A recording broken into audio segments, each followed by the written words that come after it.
একটা সুন্দর পোর্ট্রেট বানাতে গেলে আমাদের আঁকতে হয় নাক, চোখ, মুখ, কান। কিন্তু এখন প্রশ্ন হলো এসব আমরা কিভাবে বানাবো? এই প্রশ্নের উত্তরটা জানতে গেলে তোমাদের পুরো ভিডিওটা দেখতে হবে। আর হ্যাঁ, আমি বিনয়। আজকে আমি তোমাদের সঙ্গে শেয়ার করব যে আমরা নাক কিভাবে আঁকতে পারি। তো এখানে আমি একটা সিম্পল রেফারেন্স নিয়েছি পিন্টারেস্ট থেকে, যেটার মাধ্যমে আমি তোমাদের দেখাচ্ছি যে একটা নাক আমরা কিভাবে সিম্পলিফাই করতে পারি বা ওর স্ট্রাকচারটা আমরা আনতে পারি। তো বেসিক্যালি যেভাবে আমি তোমাদের দেখালাম 3টে গোল করে, এইভাবেই আমরা সাধারণত ফ্রন্ট নোজ বানিয়ে থাকি। হ্যাঁ, কিন্তু যখন তোমরা সাইড নোজ বানাতে যাবে তখন একটু গল্পটা আলাদা হবে। তো ওটাতে আমরা আসছি। আপাতত এই গল্পটার দিকে যদি আমরা নজর রাখি তাহলে এখানে আমি আমার মেন লাইনগুলোকে ভালোভাবে রেখেছি আর স্ট্রাকচার লাইনগুলোকে পরে আমি ইরেজ করে দিয়েছি। আর অল্প নাকের ডেপথ বা ডার্কনেস ওইসব কিছু দেখানোর জন্য আমি এখানে হ্যাচিং টেকনিকটা ইউজ করছি।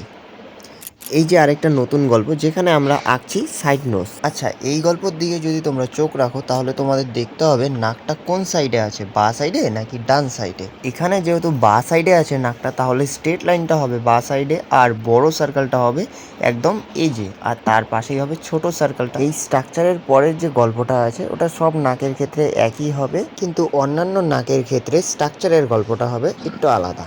আমরা যদি এই রেফারেন্সটা দেখি তাহলে এখানে তোমরা দেখতে পাচ্ছ যে ছোট ছোট সার্কেল দুটো যে আছে ওটা বড় সার্কেলের ঠিক নিচে আছে। আর হ্যাঁ, নাকের ফ্রন্টেই একটা ট্রায়াঙ্গেল ফর্ম হচ্ছে। এখানে যেই ট্রায়াঙ্গেলটা ফর্ম হচ্ছে সেটি শুধু দেখানো হচ্ছে যে নাকটা উপর দিকে আছে, মানে নাকটার এন্ড আই আমরা বোঝানোর জন্য ওই ট্রায়াঙ্গেলটা ইউজ করছি, কিন্তু পুরো নাকটা দেখতে গেলে ওখানে আরও একটা ট্রায়াঙ্গেল হবে। আর ওই বাদবাকি গল্পটা তো ওই আগের মতনই চলতে থাকবে, তো সেটা তোমরা এখন একটু দেখে নাও।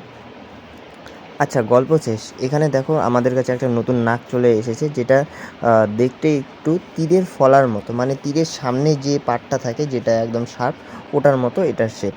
আর ওই যে সার্কেলটা আছে নাকের, ওটা একদম চোখা জায়গাতে হয়েছে। এই একই পদ্ধতিতে তোমরা আরও অন্যান্য নাকগুলি বানাতে পারবে। যেরকম তোমরা দেখতেই পাচ্ছ যে এখানে আমি 4টা নাক বানালাম সেম ওই একই পদ্ধতিতে, বাস খালি নাকের অ্যাঙ্গেলটা বের করে নিলাম আর তারপর 3টে গোল দিয়ে বানালাম। মানে যত তাড়াতাড়ি তুমি নাকের অ্যাঙ্গেলটা বুঝতে পারবে ঠিক তত তাড়াতাড়ি তোমার কাছে নাকটা একদম ক্লিয়ার হয়ে যাবে। মানে নাকটা কোন দিকে হেলে আছে, উপর হয়ে আছে না নিচ হয়ে আছে, নাকি বাঁ দিকে আছে নাকি ডান দিকে আছে, এসব কিছু তোমাদের আমি দেখালাম এই আমার ছোট্ট ভিডিওটার মধ্যে। আশা করছি যে অনেকটা তোমাদের আমি ক্লিয়ার করে দিয়েছি যে নাক আমরা কীভাবে আঁকতে পারি। তো ওই অ্যাঙ্গেলটাই যতটা তোমরা তাড়াতাড়ি বার করতে পারবে ততটা তোমরা তাড়াতাড়ি ওই সার্কেলগুলো বসাতে পারবে।